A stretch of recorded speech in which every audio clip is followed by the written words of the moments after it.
Nous célébrons le 24e dimanche du temps ordinaire de l'année A. Dimanche dernier, notre Seigneur Jésus-Christ nous a confié une mission ô combien exaltante. Il était question de gagner son frère. Jésus disait, « Tu auras gagné ton frère ». Gagner son frère, c'est le faire passer des ténèbres de l'ignorance à la lumière, à la beauté de la vérité.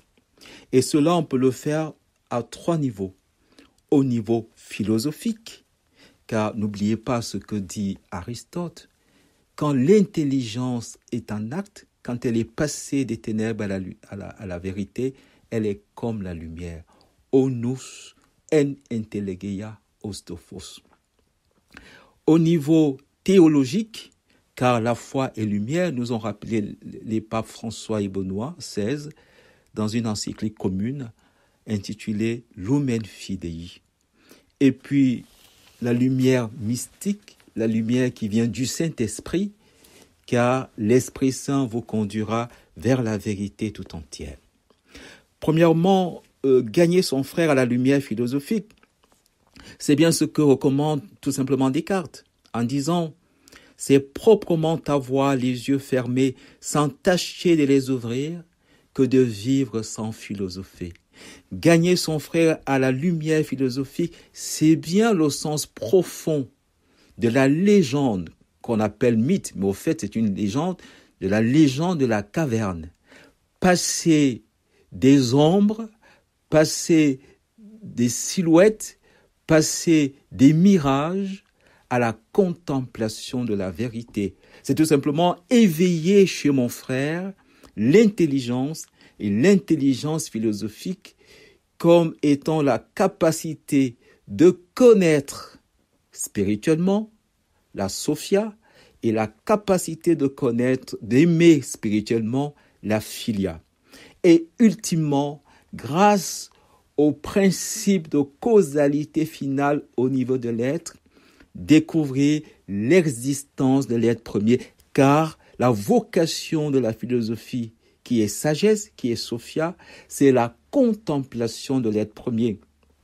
Donc cette première lumière qui vient de la philosophie, qui est philosophique, qui n'a rien à voir avec la philosophie des Lumières, car la philosophie des Lumières, malgré son nom, a assigné l'intelligence humaine à résidence en disant à l'intelligence, écoute, tu n'es pas capable de t'élever au-delà des choses physiques, c'est-à-dire d'entrer dans la métaphysique, au-delà de considérer tout ce qui est du point de vue de l'être et finalement de découvrir l'être premier que les traditions religieuses appellent le Dieu créateur.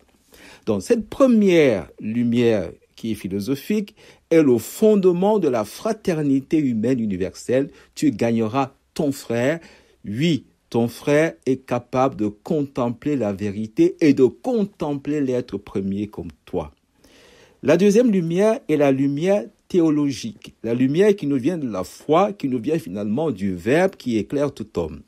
Et que nous dit cette lumière de la foi? Elle nous dit que si Dieu est le créateur de l'être, Dieu vit en lui-même comme Père, Fils et Saint-Esprit. La vie de Dieu est une vie trinitaire car elle est tout simplement l'accomplissement parfait de la vie de l'intellect, à savoir les 2 opérations vitales, connaître la vérité, le Verbe, et désirer la vérité connue comme le bien ultime, le Saint-Esprit, l'amour.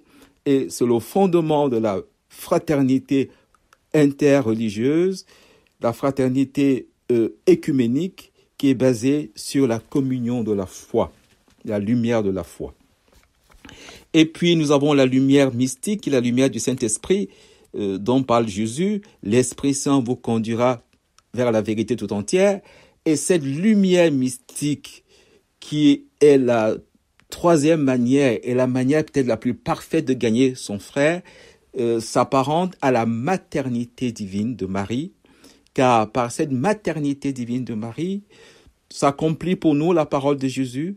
Si quelqu'un croit en moi, Il fera les mêmes œuvres que moi, il en fera même de plus grandes.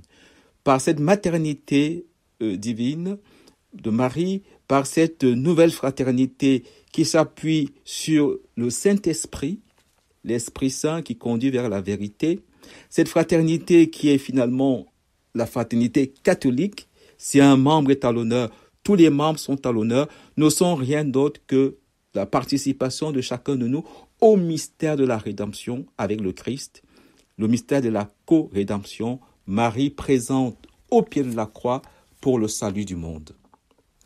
Aujourd'hui, Jésus, dans sa pédagogie habituelle, légendaire, d'une force inouïe, pédagogie toute lumineuse de Dieu, nous fait entrer dans la dimension contemplative, dans la dimension propre au pardon chrétien. On va appeler ça la mystique du pardon. Cette pédagogie, la pédagogie étant le fait de marcher avec l'enfant, le fait d'accompagner l'enfant, le fait d'élever l'enfant vers la vérité, vers la lumière, vers le mystère, nous dit une chose très importante. D'ailleurs, on va reprendre le texte.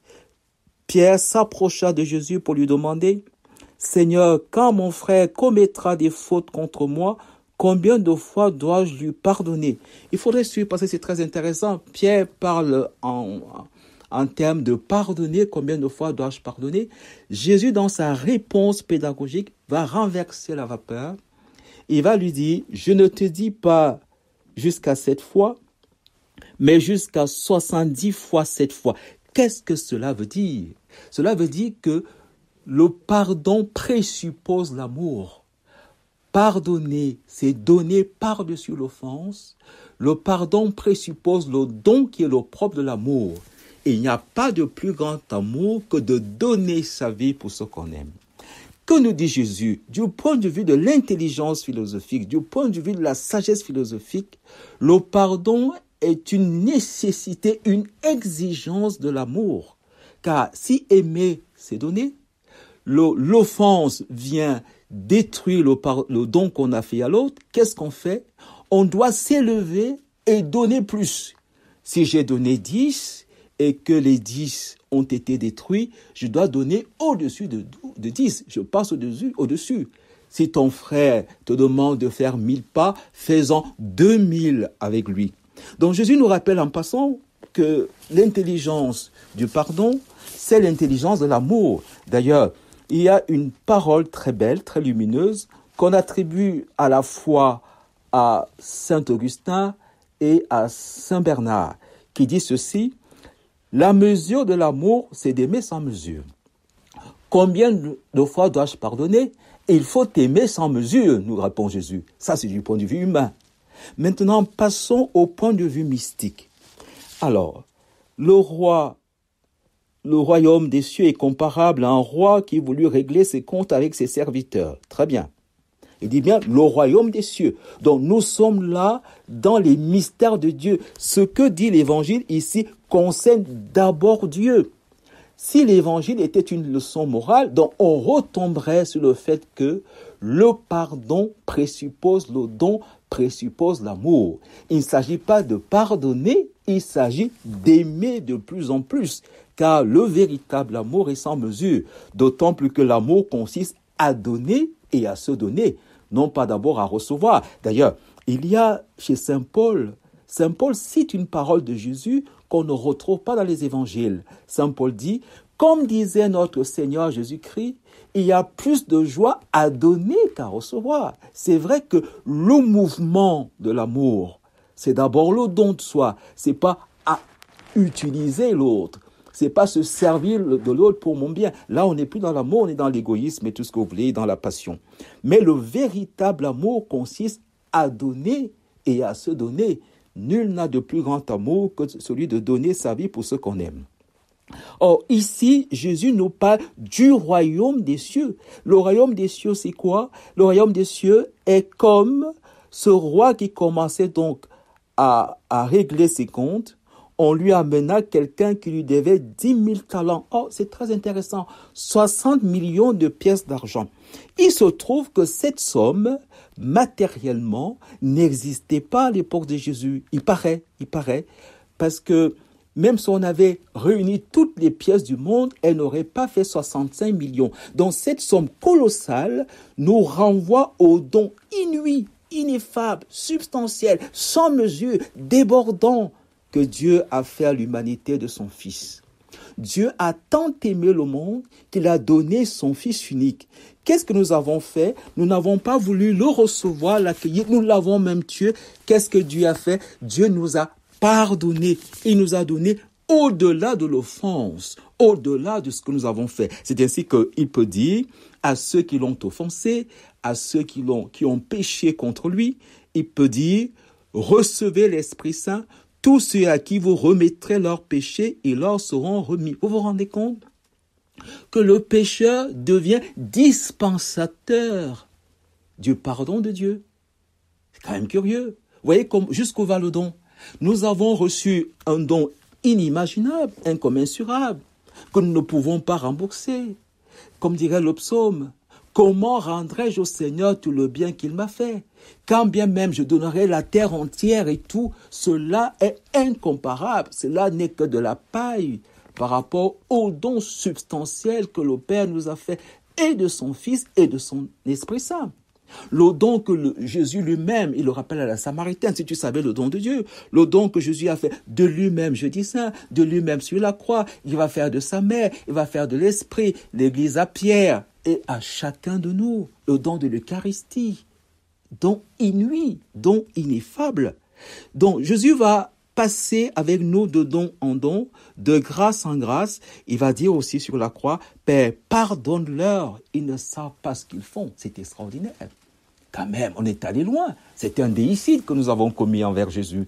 Nous l'avons tué, lui qui est le Fils bien-aimé du Père. Et il dit, je passe au-dessus, je donnerai plus que ce que vous avez voulu détruire, je me donnerai de plus en plus. Il vient donc rencontrer chacun de nous, là où nous sommes, pour nous renouveler dans le don de son amour, dans ce don inouï. Et peut dire donc au bon larron qui nous représente tous, aujourd'hui avec moi tu seras dans le paradis.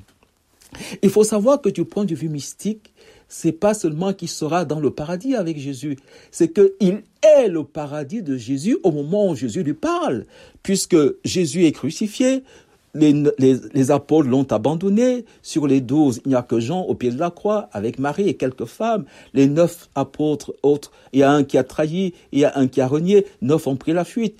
Il est là, mon Dieu, pourquoi m'as-tu abandonné? Et c'est là que le bon larron, par sa confession de foi, devient le paradis, le lieu de refuge de Jésus dans son abandon, dans sa détresse, dans son agonie et sa mort. Seigneur, souviens-toi de moi quand tu viendras dans ton royaume. Jésus lui dit, c'est toi qui es mon royaume en ce moment-ci, puisque tout autour je suis rejeté de partout, et toi tu ouvres ton cœur pour m'accueillir, moi, le crucifié, le condamné à mort. Oui. Nous sommes justement le lieu de la présence, du repos de Dieu, à travers cet évangile, de ces 65 millions de pièces d'argent, cette somme que nous ne pouvons pas rembourser à Dieu, cet amour gratuit de Dieu qui ne demande qu'une seule chose, d'être accueilli sans être diminué. Marie est toujours là, elle nous est donnée comme agent au pied de la croix pour nous aider à ne pas diminuer le don qui nous est révélé à la fin de cet évangile à travers ces mots émouvants de Jésus. C'est ainsi que mon Père du ciel vous traitera, si chacun de vous ne pardonne pas à son frère de tout son cœur. Vous voyez que Jésus fait une correspondance entre le pardon de Dieu et le pardon que nous aurons donné aux autres.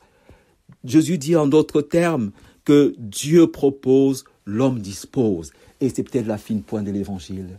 Dieu propose, l'homme dispose.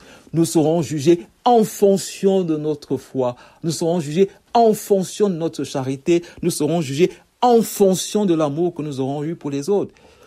Cela devrait dilater notre cœur pour ne mettre aucun obstacle à la gratuité de cet amour qui se déverse sur nous et qui demande une chose, c'est d'être accueilli. Si tu savais le don de Dieu, oui, Dieu veut venir établir en nous sa demeure. Acceptons doucement d'être le ciel de Dieu sur la terre. C'est émouvant, être le ciel de Dieu sur la terre. Amen.